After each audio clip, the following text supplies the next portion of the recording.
Para hablar nosotros de la respiración en animales, entonces recordemos que los animales son un grupo un poquito más variado.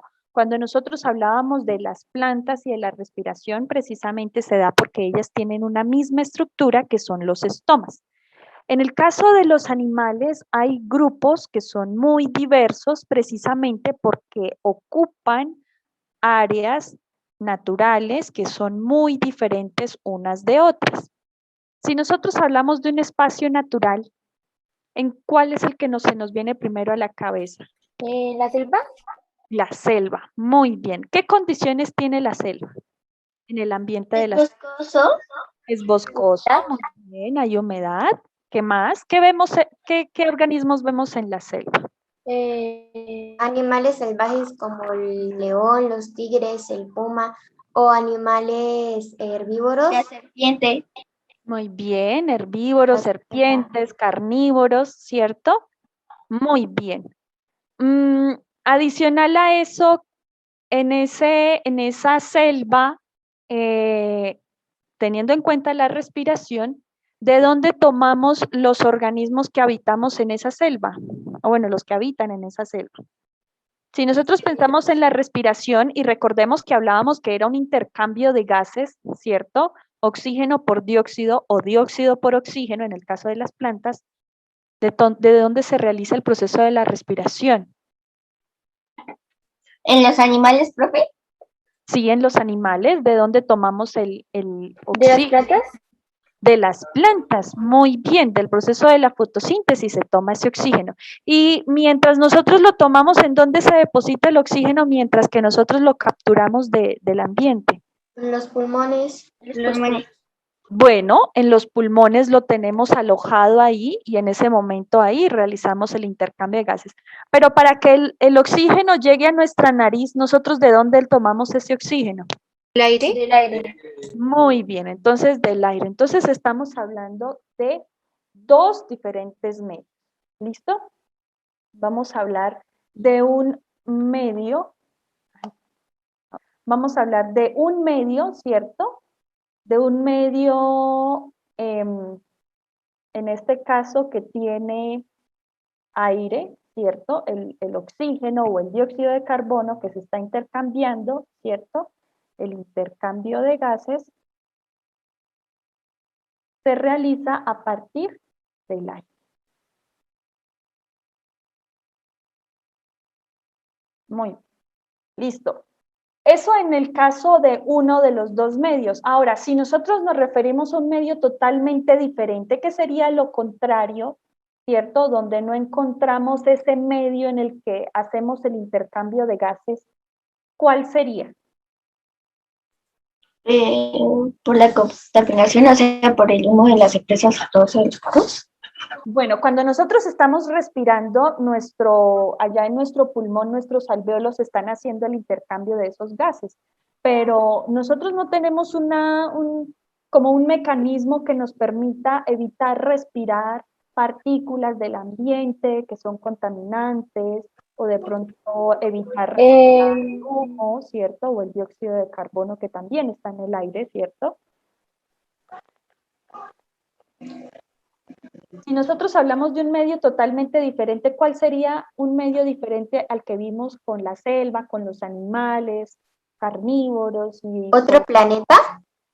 No, en el mismo, en nuestro planeta Tierra. ¿Debajo del agua? ¿La ciudad? En el agua, muy bien. Entonces, este de aquí sería un medio terrestre, ¿cierto? Que tiene un intercambio de gases que se encuentran en el aire y en el otro lado tendríamos entonces un medio acuático. Recuerden que el año pasado nosotros vimos en ecosistemas medios acuáticos, vimos cómo se estratifican, en unas zonas donde ingresa la luz, en otras zonas donde ya no ingresa la luz, que hay organismos en el agua que están desarrollando procesos de fotosíntesis, ¿cierto? Entonces, en este medio acuático, ¿en dónde se encuentran los gases que se están intercambiando, el dióxido y el oxígeno? ¿En el agua? En el agua. El agua, muy bien. ¿Y el agua?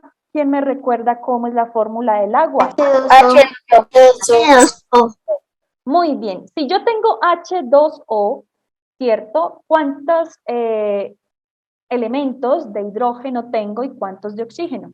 2 y uno De de oxígeno. oxígeno. Muy bien. Ahora, como en el agua tenemos H2O, yo necesito de alguna forma romper esa molécula o tomar de esa molécula de agua únicamente un elemento en la respiración. ¿Cuál es ese elemento? ¿El oxígeno?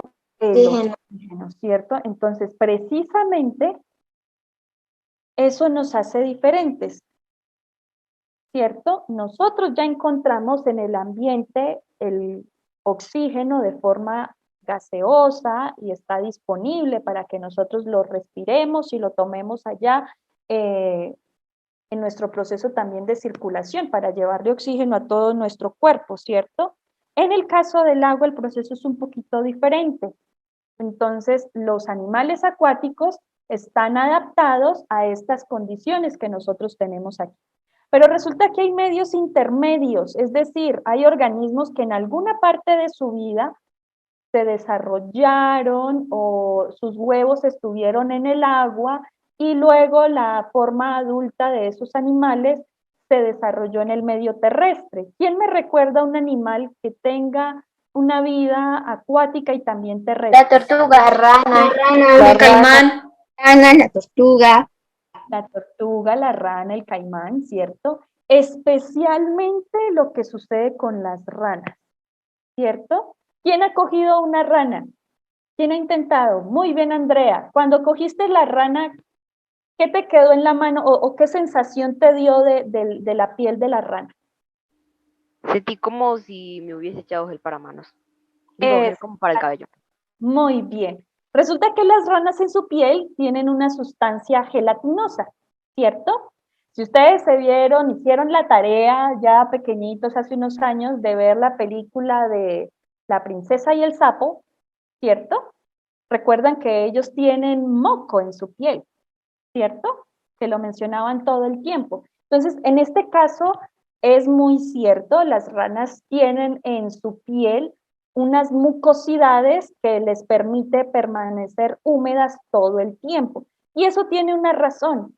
Resulta que las ranas necesitan eso para desarrollar su respiración sin ningún problema. Los pulmones en estos animalitos son poco eficientes y necesitan hacerlo de forma complementaria junto con su piel.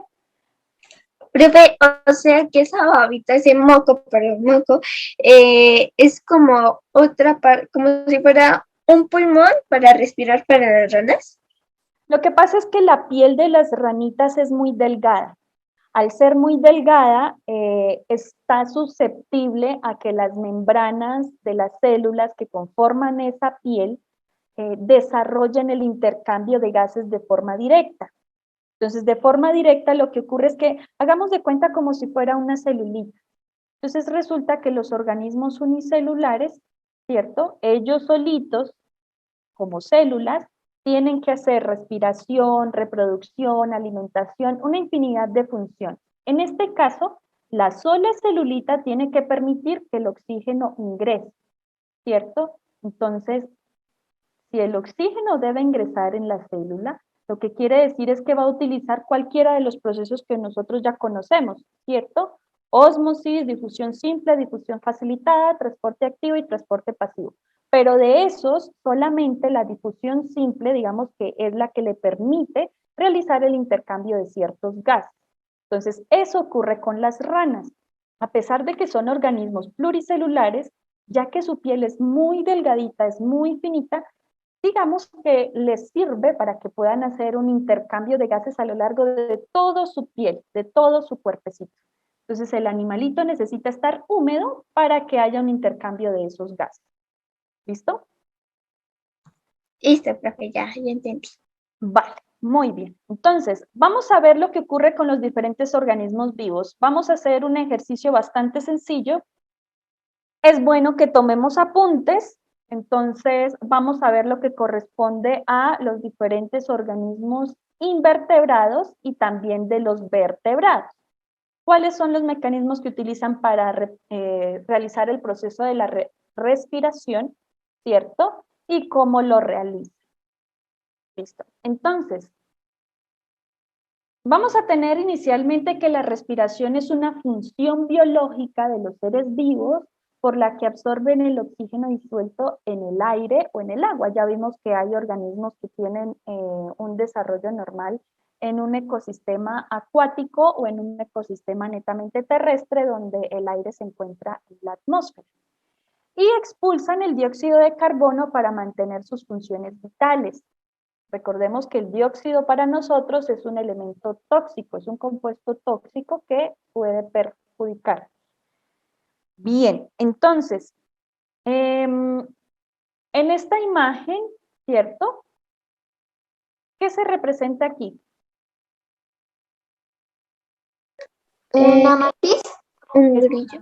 Una mantis. En este caso nosotros lo vemos como si fuera un grillito porque tiene sus paticas adaptadas al salto. Recordemos que los grillos, los saltamontes, también las mantis, pueden saltar, ¿cierto? Ellos en algún momento, por algún estímulo, se desplazan por medio de saltos, no de caminar, sino de saltar, y adicionalmente este animalito también vuela. Entonces, si nosotros vemos aquí, a lo largo del cuerpo se ven las alitas que tiene el animal, que en este caso no están extendidas. Adicionalmente, reconocemos que es una mantis porque las extremidades anteriores están plegadas, no las utiliza para caminar, ella las utiliza para, digamos, el combate. Recordemos que es un animal carnívoro, entonces va a atrapar a su presa, la va a sujetar y se la va a ir comiendo. En este caso tenemos la respiración traqueal.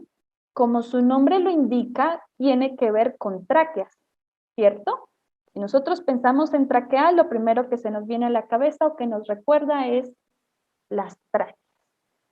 Por favor, Valeria Velázquez, ¿tú me puedes ayudar con la lectura de la respiración traqueal? Es propia de insectos y otros artrópodos terrestres. Presentan una serie de tubos llamados tráqueas que se abren al exterior por unos orificios que son los estigmas. Estos tubos se ramifican por todas las partes del cuerpo, lo que permite que el intercambio de los gases oxígeno y dióxido de carbono se realice directamente en todas las células.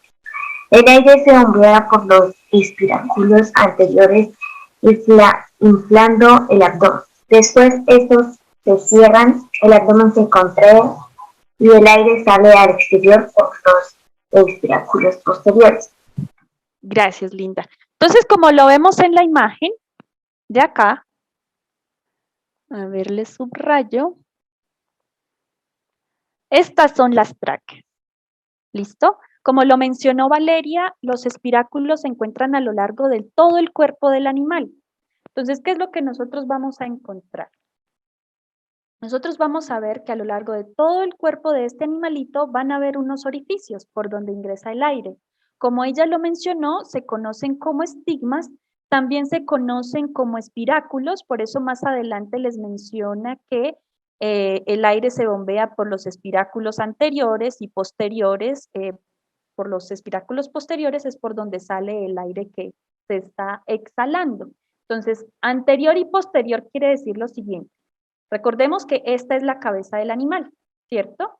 Entonces, hacia la mitad del cuerpo, si la estructura se encuentra distante de la mitad del cuerpo, quiere decir que es la parte posterior. Y la parte anterior es la que se dirige o va en dirección de la cabeza.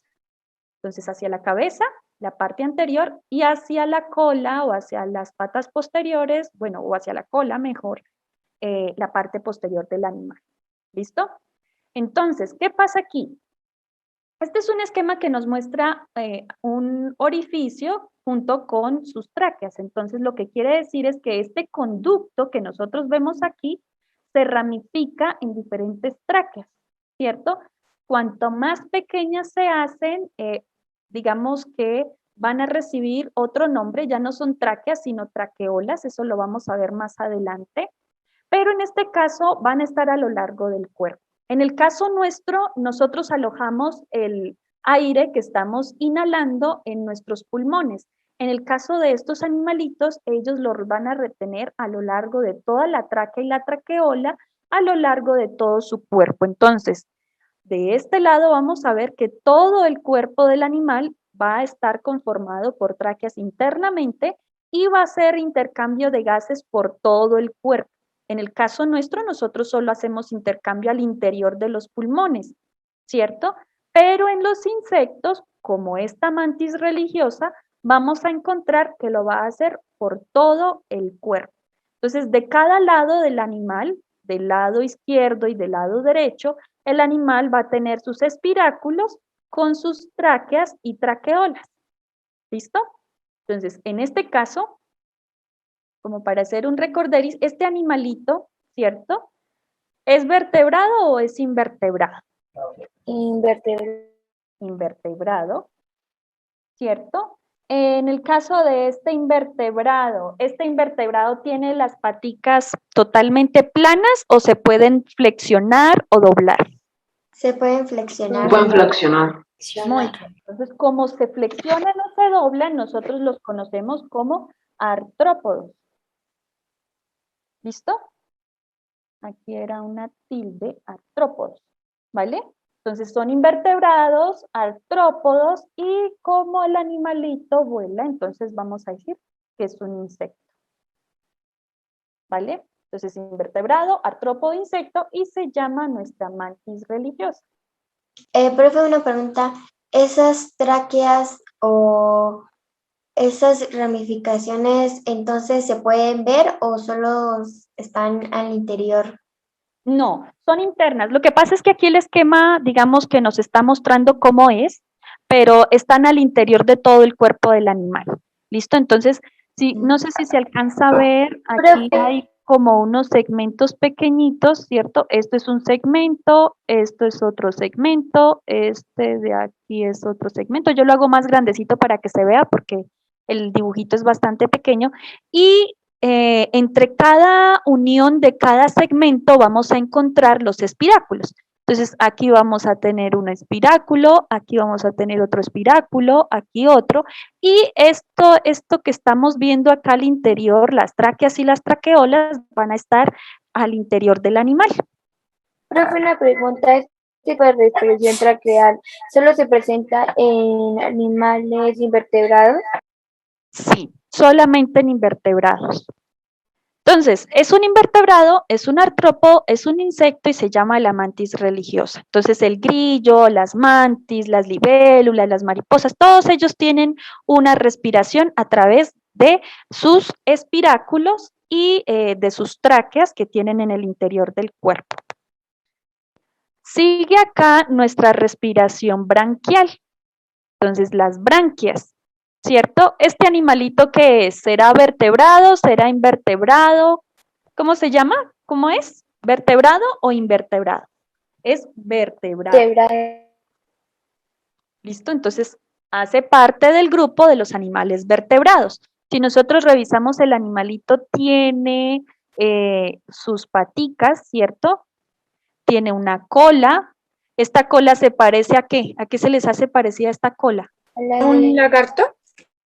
Bueno, puede ser a la de un lagarto. ¿Y esto que vemos nosotros aquí arribita? Profe, a mí se me parece la cola a esos animalitos que viven como en el pantano y lo que hacen es como chuparte la sangre. Bueno, en este caso, bueno, digamos que las sanguijuelas no tienen paticas. ¿Listo? Sería la excepción de este animalito. Entonces, parece como una iguana la cola, más o menos. Más o menos, ¿cierto? Digamos, este animal es netamente acuático porque su cola es en forma de aleta. Si nosotros la vemos, tiene una aleta que se extiende todo esto, ¿cierto? Yo voy a borrar para que se vea un poquito mejor. Entonces, no sé si se logra ver, está en punta la cola, ¿cierto?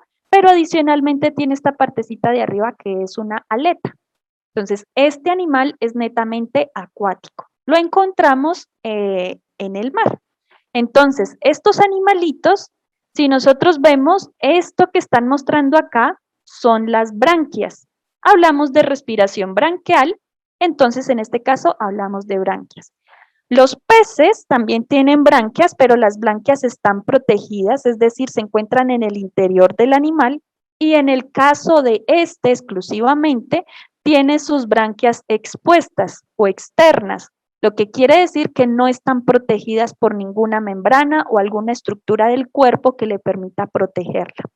¿Listo? Una pregunta, ¿cómo se llama este animal? Bueno, entonces vamos a ver. Íbamos en que es un animal vertebrado, ¿cierto? Ya vimos que es acuático, netamente acuático, porque tiene su aleta en la parte de la cola, ¿cierto? Además que su respiración es branquial, entonces esa es exclusiva casi que de los animales acuáticos. Adicionalmente, ¿qué más podemos decir del animal? Bueno, hasta ahí. Este animalito ¿Cómo se llama? se llama un ajolote.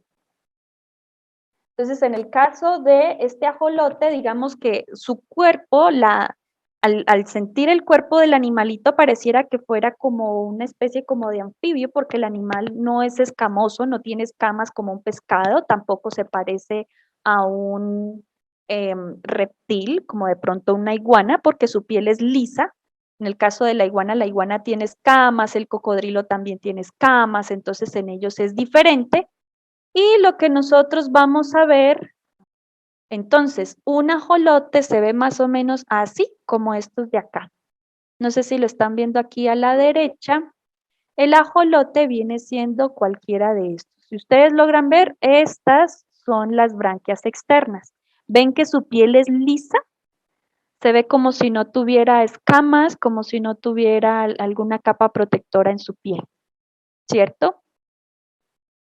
Entonces es como un color muy claro, es un animal acuático, Profe, ¿sí? una pregunta, digamos que los peces creo que no tienen párpados, el ajolote sí tiene, por lo que es acuático. Es un animal poco común, pero digamos que ya que es acuático, podríamos decir que presentaría la misma condición de los peces. Profe, ¿qué pasa si el ajolote pierde sus escamas, branquias? Sus branquias, muy bien. Si hablamos de que la respiración de ellos es por branquias y de pronto por tuvo alguna lesión en alguna de sus branquias o de pronto presentó algún enfrentamiento con algún animal por el proceso de reproducción o por el alimento, si las llegara a perder o a lastimarse alguna de ellas, digamos que se ve afectado su proceso de respiración. Entonces esa es la desventaja que tiene el ajolote porque sus escamas están expuestas. Si se llegan a lastimar, se ve afectado en la respiración. Bien, entonces vamos a ver en qué consiste. En este caso son externas, pero en el caso de los peces también tienen branquias, pero sus branquias están protegidas por un hueso duro que ustedes más adelante vamos a reconocer cuál es, ¿cierto? Entonces vamos a ver esta respiración branquial externa exclusivamente. Sara Mungui, ¿tú me puedes ayudar con la lectura de la respiración branquial? Es el mecanismo más general de respiración en los animales acuáticos. Las branquias son órganos con paredes muy delgadas que por el exterior están en contacto con el agua y por el interior con multitud de capilares que son los que realizan el intercambio. Toman el oxígeno disuelto en el agua y ceden el dióxido de carbono. Existen branquias en muchos tipos de animales acuáticos con diferentes estructuras. Las encontramos en muchos anélidos marinos, en los moluscos acuáticos, en los crustáceos, en los peces y en las larvas de los anfibios. La mayoría de los animales acuáticos tienen un sistema que les permite absorber el oxígeno que hay disuelto en el agua mediante las branquias conocidas también como las agallas o branquias. Se encuentran en la parte posterior de la cabeza, están formadas por una serie de láminas, superpuestas y recorridas por vasos sanguíneos. El agua penetra por la boca o por los orificios nasales y circula entre las branquias. donde la sangre absorbe el oxígeno y lo distribuye a todo el cuerpo. Este tipo de respiración lo encontramos en peces, larvas acuáticas de anfibios e insectos. Muy bien. Bueno, digamos que esa partecita de insectos creo que no es muy cierta. Se refiere estrictamente a animales acuáticos, de pronto invertebrados, nos nombraron algunos crustáceos, ¿cierto? También algunos moluscos. Entonces, digamos que en el caso, por ejemplo, de pronto, de animales como el pulpo, ¿cierto? Que es un molusco bastante grande, ¿cierto? De pronto ellos presentan ese tipo de respiración, pero en el caso de los insectos, digamos que no es muy cierto. Entonces, dejemos esa partecita de ahí. Como Sara Monguí lo mostró, lo leyó hace un rato, ¿cierto? Digamos, ellos permiten, recordemos que están en ambientes acuáticos, están abriendo su boca todo el tiempo para tragar agua, ¿cierto? El hecho de tragar agua no significa que se está alimentando, sino también que está realizando su proceso de respiración. Entonces, como ella lo decía, el agua ingresa por la boca y sale por las branquias. Entonces, son las branquias finalmente las que en su paso del agua por las branquias están capturando el oxígeno que contiene el agua para expulsar lo que queda de este líquido. Entonces, si nosotros tenemos una pecera o si nosotros alguna vez vimos algunos pececitos, nos vamos a dar cuenta que ellos están abriendo y cerrando su boquita todo el tiempo, ¿cierto? Entonces, al hacer ese proceso, están tragando agua y están permitiendo que se realice el proceso de la respiración. ¿Listo? Cuando hablamos de los capilares o de que están irrigados, significa que están presentes en esas branquias algunas venas o arterias muy pequeñitas. Recordemos que nosotros veíamos las venas principales y cada vez que se ramifican se hacen más delgadas. A eso se le conoce como los capilares sanguíneos. Recordemos que el oxígeno se debe llevar a todo el cuerpo para realizar el proceso de la respiración a nivel celular. ¿Listo? Bien, entonces tenemos ahí la respiración branquial. Luego sigue la respiración pulmonar, que es un poquito más compleja y de pronto es un poquito con la que nosotros nos familiarizamos un poquito más. Si hablamos de respiración pulmonar, ¿cuál sería el órgano de respiración? Los pulmones. Pulmones. Pulmones, muy bien. Entonces vamos a ver cómo se realiza la respiración pulmonar utilizando los pulmones. Entonces, por favor, Isabela, ¿me ayudas a leer estos dos párrafos de acá? El grupo de los vertebrados, a excepción de los peces, se caracteriza porque tienen respiración pulmonar. Los pulmones son bolsas de finas paredes que sirven para realizar el intercambio gaseoso, para lo que conectan con el exterior mediante una serie de conductos, según se asciende en la escala animal. Los pulmones van aumentando su superficie interna desde los anfibios, cuyos pulmones son sacos sin ninguna tabicación, hasta llegar a las aves y sobre todo a mamíferos. Los pulmones en estos últimos terminan en unos alvéolos que le dan a los mamíferos un aumento considerable de la superficie respiratoria. Muy bien, gracias, Linda. ¿A qué se refiere con la tabicación? Aquí tenemos un ejemplo de un anfibio.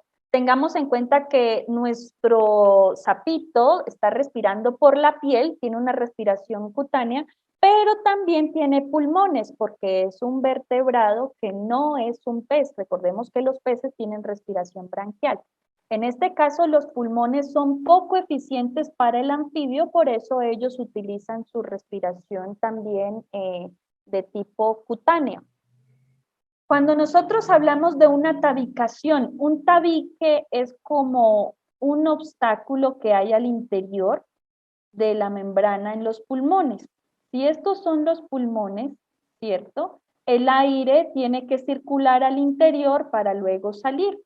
Entonces, ¿qué pasa? En el caso de los anfibios no hay tabicación, por eso decimos que la respiración a nivel de los pulmones no es eficiente.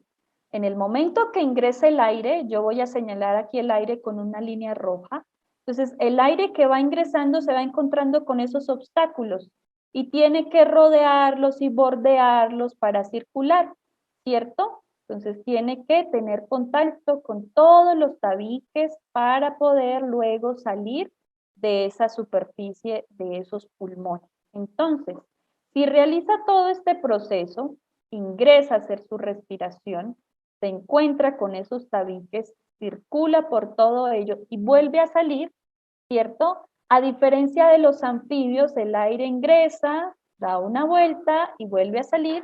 ¿Cuál tiene mayor superficie? ¿El pulmón que tiene tabiques o el que está liso internamente?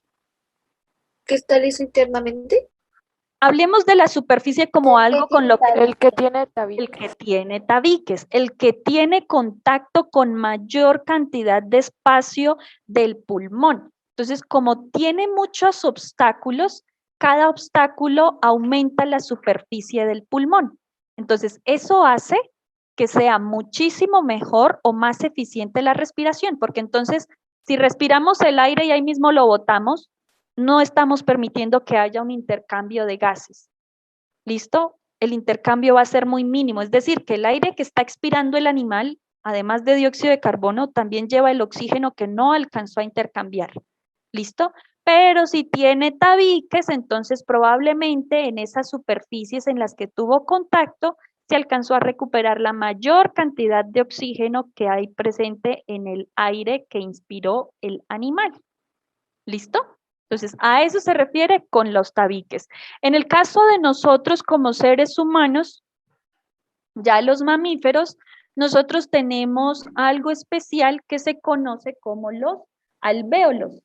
Los alvéolos, digamos que nosotros también tenemos esas estructuras internamente que nos permiten aprovechar más el oxígeno que estamos respirando y ese intercambio se realiza a través de los alvéolos. ¿Listo?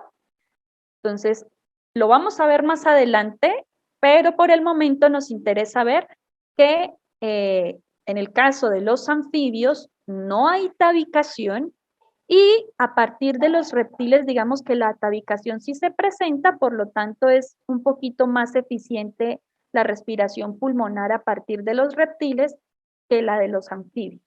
¿Listo? Bien. Entonces vamos a ver aquí más adelante. Tenemos entonces los diferentes grupos. Vamos a ver los anfibios, los reptiles, las aves y los mamíferos, que somos quienes tenemos respiración pulmonar. Entonces vamos a describir cómo es la respiración pulmonar en los anfibios. Inicialmente tenemos que son pulmones con sacos lisos sin ninguna tabicación, ya lo habíamos visto. Entonces esos pulmones son alargados y están cubiertos de capilares. Volvemos a lo mismo. Los capilares necesitamos tenerlos allí presentes para que ellos capturen el oxígeno que estamos intercambiando y lo lleven a todo el cuerpo para realizar el proceso de la respiración a nivel celular. Su poca eficiencia les obliga a complementar la respiración pulmonar con una respiración cutánea. Entonces volvemos a que tienen en su piel una mucosa que les permite intercambiar el oxígeno, ya que su piel es bastante delgada. Los reptiles, en ellos los pulmones presentan tabiques formando cámaras. Entonces ya tenemos tabiques a partir de aquí. ¿Listo? Esto mejora la eficiencia respiratoria, aunque todavía no lo suficiente como para poderse mantener mucho tiempo en movimiento. Recordemos que ellos responden rápidamente, ¿cierto? Pero no pueden permanecer constantemente generando movimiento porque son animales un poco ineficientes en su proceso de respiración. ¿Listo? Entonces vamos a ver cómo el cocodrilo captura a su presa. Entonces, solo en ese momento es ágil, es rápido, es eficiente, pero él no lo hace en su desplazamiento todo el tiempo, ¿cierto? Sino solo en un momento en la alimentación o en el momento que está generando algún conflicto con algún otro animal, en el momento de la pelea por alimento o por reproducción. En el caso de las aves, los pulmones están más desarrollados. En ellos hay algo adicional a los pulmones. Las aves presentan algo que se llama los sacos aéreos, que son unas bolsitas adicionales donde se almacena más aire.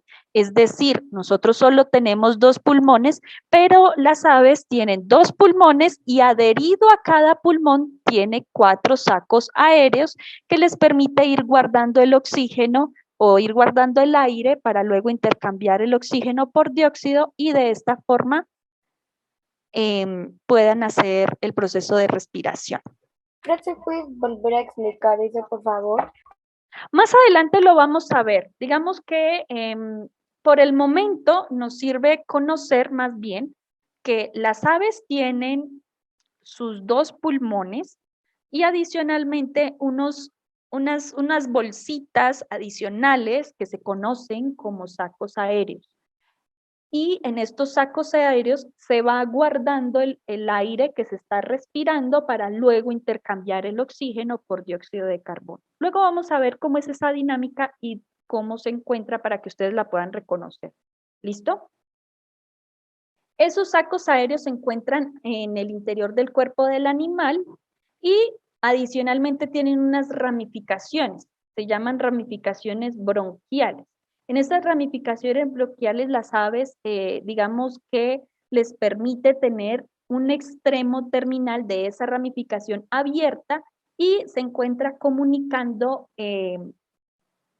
como tal ese saco aéreo con el pulmón. Entonces, digamos que hay una conexión entre el pulmón, el saco aéreo y el conducto inicial por donde el ave está inspirando y expirando el aire, tomando aire y expulsando.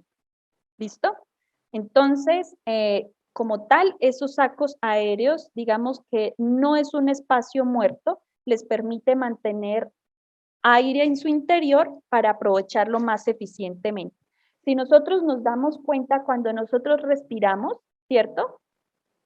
Inspiremos todos ahora. Si estamos tomando el aire, ¿qué pasa con nuestra parte de las costillitas, donde tenemos toda nuestra ¿Contrae? parte? ¿Qué pasa ahí? ¿Contrae? Se vuelve un poquito más plana, ¿cierto? Pero nosotros, cuando estamos inspirando, ¿cierto? Como que sentimos que como que estamos un poquito más grandes, que como que ocupamos un poquito más espacio, ¿cierto? Y si expiramos, si exhalamos, si botamos el aire, ¿cierto? Como que se hace más pequeño, ¿cierto? Entonces, cuando tomamos aire, necesitamos más espacio para introducir el aire y cuando nosotros expiramos el aire o lo sacamos, ¿cierto? Estamos haciendo que salga de nuestro cuerpo, nos hacemos más pequeños. Entonces, digamos que eso es lo que se está haciendo ahí. En el caso de las aves, ellas realizan ese proceso de inspirar todo el tiempo. En ellas no se ve en su cuerpo cuando están exhalando el aire precisamente porque tienen unos sacos aéreos. Bien, eso en el caso de las aves. Y en el caso de nosotros como mamíferos, la superficie de intercambio de gases es mayor. Nosotros tenemos unos diminutos sacos aéreos internos dentro del pulmón, no por fuera del pulmón como lo tienen las aves, sino interno. A esos sacos aéreos se les llama alvéolos y a través de las paredes de los alvéolos se realiza el proceso de intercambio entre dióxido de carbono y el oxígeno que está trayendo el proceso de la respiración. Entonces, ya vimos cómo son la respiración en los diferentes grupos de animales que son pulmonados, que tienen pulmones, ¿cierto? Y también vimos los diferentes tipos de respiración, cutánea, branquial, ¿cierto? Pulmonar y traqueal. Entonces, vamos a hacer un ejercicio. El ejercicio de hoy corresponde a que ustedes van a desarrollar un mapa conceptual indicando los diferentes tipos de respiración.